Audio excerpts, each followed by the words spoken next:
If you bad I am your dad. ఈ మాట పుతిన్కు పర్ఫెక్ట్గా యాప్ట్ అవుతోంది.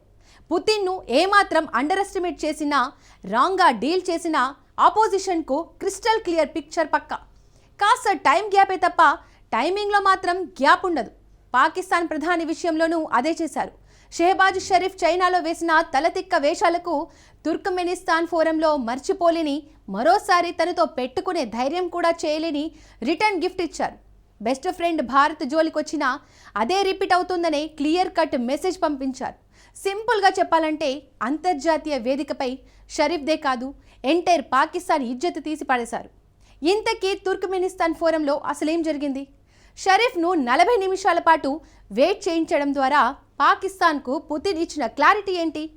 బెగ్గర్స్తో భేటీకి తన దగ్గర టైం లేదని డైరెక్ట్గానే చెప్పారా? భారత్తో పెట్టుకున్నంతకాలం తనకు కూడా శత్రువులే అవతారని క్లారిటీ ఇచ్చారా?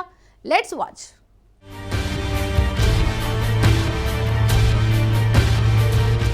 చైనాలో తలతిక్క వేషాలు, తుర్క్మెనిస్తాన్లో రిటర్న్ గిఫ్ట్.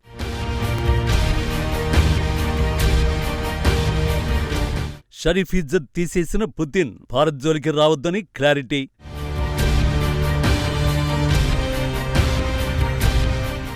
నలభై నిమిషాల వెయిటింగ్, పాకిస్తాన్కు క్రిస్టల్ క్లియర్ మెసేజ్.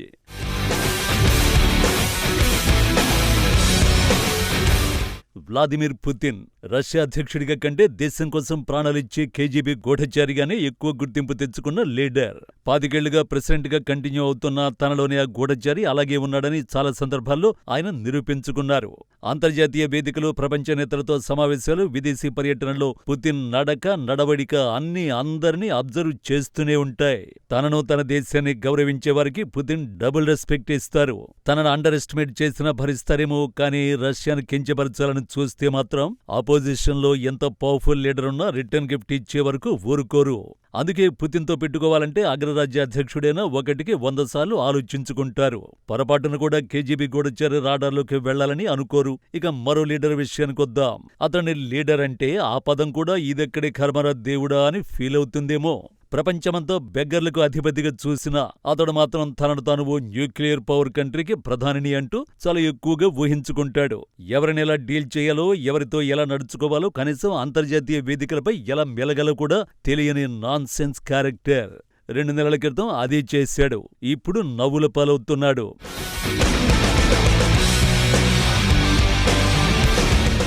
నిజానికి ఈ video edited version. Putin Sharif భేటీకి ముందు రోజు ప్రధాని మోడీ పుతిన్ ఏదో మాట్లాడుతూ నడుచుకుంటూ ముందుకు వెళుతుండగా పక్కనే ఉన్న షరీఫ్ బిత్తరు చూపులు చూస్తూ కెమెరా కంటికి చిక్కాడు. ఆ వీడియో క్షణాల్లోనే విపరీతంగా వైరల్ అయింది. ఇది ఎవరు కావాలని చేసింది కాదు, యాదృచ్ఛికంగా జరిగింది మాత్రమే. పుతిన్, మోడీ మరి అంత చీప్ ఆలోచనలు చెయ్యరు కూడా. కానీ షరీఫ్ మాత్రం దానిని అవమానంగా భావించారు. పోయిన పరువు తిరిగి దక్కించుకోవడానికి పుతిన్ రాంగ్ హ్యాండిల్ చేసే ప్రయత్నం చేశాడు. పుతిన్తో ఎలాగో భేటీ కన్ఫర్మ్ చేసుకున్న పాక్ ప్రధాని కీలక సమావేశంలో పుతిన్ తానే ఇగ్నోర్ చేశాననే రేంజ్లో కలరింగ్ ఇవ్వాలని అనుకున్నాడు. అందుకే పుతిన్ సాధారణంగా చేయి చాచి షేక్ హ్యాండ్ ఇచ్చే ప్రయత్నం చేసినా పనిగట్టుకుని పక్కన ఎవరినో పలకరిస్తూ పుతిన్ ఇగ్నోర్ చేశాడు. పనిగట్టుకుని పుతిన్ ఇగోను హర్ట్ చేశాడు. మరి ఇంత చేసిన తర్వాత రిటర్న్ గిఫ్ట్ లేకుండా ఎలా ఉంటుంది? టైం గ్యాపే తప్ప టైమింగ్ గ్యాప్ ఇవ్వడం అలవాటులేని రష్యా అధినేత చైనాలో జరిగిన దానిని తుర్క్మెనిస్తాన్లో లెవెల్ చేసేశారు.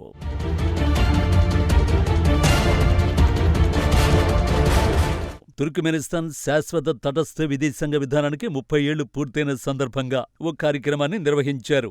ఆ కార్యక్రమంలో జరిగిన సీనే ఇది. చైనాలోలానే ఇక్కడ కూడా పుతిన్తో భేటీ ఫిక్స్ చేసుకున్నాడు షెహబాజ్ షరీఫ్. ఇదే అతడు చేసిన అతిపెద్ద మిస్టేక్ అవుతుందని మాత్రం ఊహించి ఉండడు. షెడ్యూల్ ప్రకారం సమావేశం జరిగే హాలుకు వెళ్లాడు. పుతిన్ వచ్చే టైం కూడా అయింది. ఎదురుగా తలుపులు తెరిచే ఉన్నాయి, కానీ వాటి మధ్య నుంచి ఎవరూ లోపలికి రావడం లేదు. క్షణాలు, నిమిషాలు గడుస్తున్నా రిజల్ట్ మాత్రం లేదు.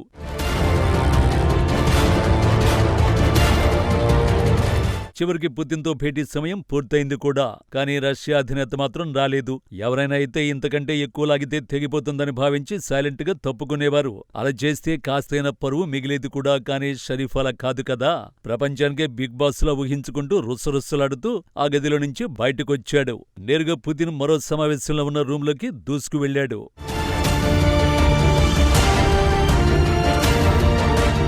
అప్పటికే పుతిన్, టోకీ అధ్యక్షుడు ఎర్డోగన్ కీలక చర్చలు నిర్వహిస్తున్నారు.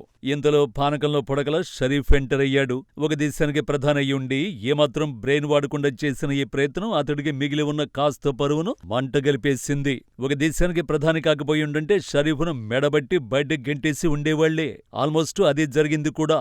దాదాపు 10 నిమిషాల తర్వాత షరీఫ్ ఆ రూమ్ నుంచి బయటకొచ్చాడు. వచ్చాడో లేక వెళ్లగొట్టారో ఆ గదిలో ఉన్నవారికి తెలియాలి. ఈ మొత్తం వ్యవహారం కెమెరాలో రికార్డు కావడంతో ఆ వీడియోలు సోషల్ మీడియాలో విపరీతంగా వైరల్ అవుతున్నాయి.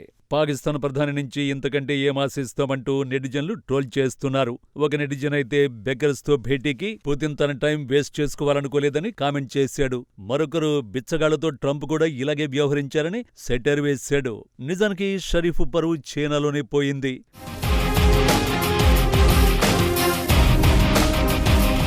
సెప్టెంబర్లో చైనాలోని తియాన్జిన్ వేదికగా పుతిన్, షరీఫ్ మధ్య సమావేశంలో జరిగిన ఘటన ఇది. ఈ సమావేశంలో మాట్లాడుతున్నప్పుడు పాక్ ప్రధాని షరీఫ్ చెవికి ఉన్న ఇయర్ ఫోన్ ఊడిపోయి కింద పడింది. దీనిని సరిగా పెట్టుకునే క్రమంలో పాక్ ప్రధాని షరీఫ్ ఇబ్బంది పడ్డారు. కాస్త వివరంగా చెప్పాలంటే ఇయర్ ఫోన్ ఎలా పెట్టుకోవాలో అతడికి తెలియలేదు. అది గమనించిన పుతిన్ హెడ్ ఫోన్స్ ఎలా పెట్టుకోవాలో పాక్ ప్రధానికి ఆయన చెవిలోని హెడ్ ఫోన్స్ తీసి చూపించారు. షరీఫ్ అది పట్టించుకోలేదు. ఆ సమయంలో పాక్ ప్రధాని చర్యలకు గాను పుతిన్ నవ్వు ఆపుకునే ప్రయత్నం చేశారు. అప్పుడు కూడా షరీఫ్ ట్రోల్స్ కు గురయ్యాడు. 3 ఏళ్ల క్రితం కూడా ఇదే సీన్ రిపీట్ అయింది. ఇలా చెప్పుకుంటూ పోతే అంతర్జాతీయ వేదికలపై షరీఫ్ తన పరువు తీసుకోవడమే కాక ఎంటైర్ పాకిస్తాన్ పరువు తీసిన ఘటనల లిస్టు చాంతాడంతో ఉంటుంది. కానీ తుర్క్మెనిస్తాన్లో జరిగింది మాత్రం యాదృచ్ఛికం కాదు. పుతిన్ కావాలనే షరీఫ్ కు తన స్థాయి ఏంటో చెప్పే యత్నం చేశారనేది విశ్లేషకుల మాట. అందుకు చాలా బలమైన కారణాలు ఉన్నాయి. వాటిలో మొదటిది తన బెస్ట్ ఫ్రెండ్ భారత్ విషయంలో పాకిస్తాన్ చేస్తున్న కుట్రలు. పుతిన్ తన శత్రువులను ఎంతలా ద్వేషిస్తారో స్నేహితులకు అంతగా ఇంపార్టెన్స్ ఇస్తారు.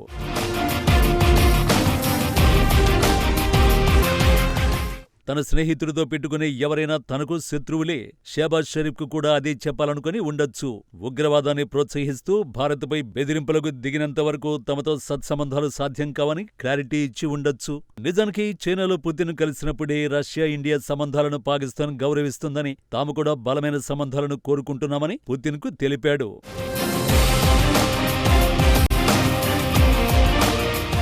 పుతిన్ డైనమిక్ నాయకుడిగా కొనియాడిన షరీఫ్ ఆయనతో కలిసి పనిచేయాలనుకుంటున్నట్లు చెప్పుకొచ్చాడు. బహుశా రష్యా, భారత్ సంబంధాలను పాకిస్తాన్ గౌరవిస్తుందన్న కామెంటే షరీఫ్ నోటి వెంట వచ్చిన మొట్టమొదటి మంచి మాట కావచ్చు. కానీ పుతిన్ మాత్రం భారత్ జోలికి రాకపోతేనే తమతో సత్సంబంధాలు ఏర్పడతాయి అనే సంకేతాలు ఇచ్చినట్టు ప్రస్తుత పరిణామాలు కనిపిస్తున్నాయి. ఇక్కడ మరో విషయం కూడా ఉంది. ఇటీవల పాకిస్తాన్కి చెందిన మీడియా సంస్థ పుతిన్ టార్గెట్ చేసింది. దీనిపై రష్యా వార్నింగ్ ఇచ్చింది కూడా.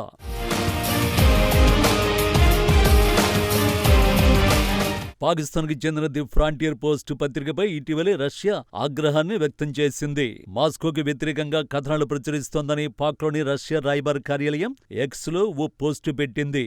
పాకిస్తాన్ వార్తాపత్రిక ది ఫ్రాంటియర్లో రష్యా వ్యతిరేక కథనాలను తాము గమనించామని, పత్రిక తన సంపాదకీయంలో నిరంతరం రష్యా విదేశాంగ విధానం, నాయకత్వాన్ని విమర్శిస్తూ కథనాలు ప్రచురిస్తోందని పేర్కొంది. ఇతర దేశాల అజెండాపై కథనాలను ఎంపిక చేసే విషయంపై అమెరికన్ అజెండా బృందం బాధ్యత వహిస్తుందని, అది రష్యా విదేశాంగ విధానాలకు, పుతిన్ విమర్శకులకు అధిక ప్రాధాన్యమిస్తోందని ఆరోపించింది. తమ దేశానికి సానుకూలంగా ఉండే ఒక్క కథనం కూడా ఈ పత్రికలో రాలేదని పేర్కొంది. తుర్క్మెనిస్తాన్లో షరీఫ్కి ఎదురైన అవమానానికి ఇది కూడా ఓ కారణం కావచ్చు. కారణం ఏదైనా పాకిస్తాన్ ప్రధానికి తన స్థాయేంటో రష్యా అధ్యక్షుడు గుర్తు చేశారనే చర్చ జరుగుతోంది. భవిష్యత్తులో ఎప్పుడు పుతిన్ ముందు తోక జాడించకుండా గట్టిగా బుద్ధి చెప్పారని నెటిజన్లు కూడా పోస్టు చేస్తున్నారు. అయితే ఈ వీడియోలను సోషల్ మీడియాలో పోస్ట్ చేసిన రష్యన్ మీడియా సంస్థ ఆర్టీ ఆ తర్వాత వాటిని డిలీట్ చేసింది. తప్పుడు సంకేతాలు వెళ్లే అవకాశం ఉందని పేర్కొంది. కానీ రీసెంట్ గా జరిగిన పరిణామాలన్నీ పుతిన్ వాంటెడ్ గానే షరీఫ్ లెక్క సరిచేసినట్టు చెబుతున్నాయి. సో ఇప్పటికైనా తాను న్యూక్లియర్ పవర్ కంట్రీకి ప్రధానిని అన్న భ్రమంలోంచి బయటకొచ్చి బెగ్గర్స్ ప్రెసిడెంట్ గా రియాలిటీని అర్థం చేసుకుంటాడేమో చూడాలి.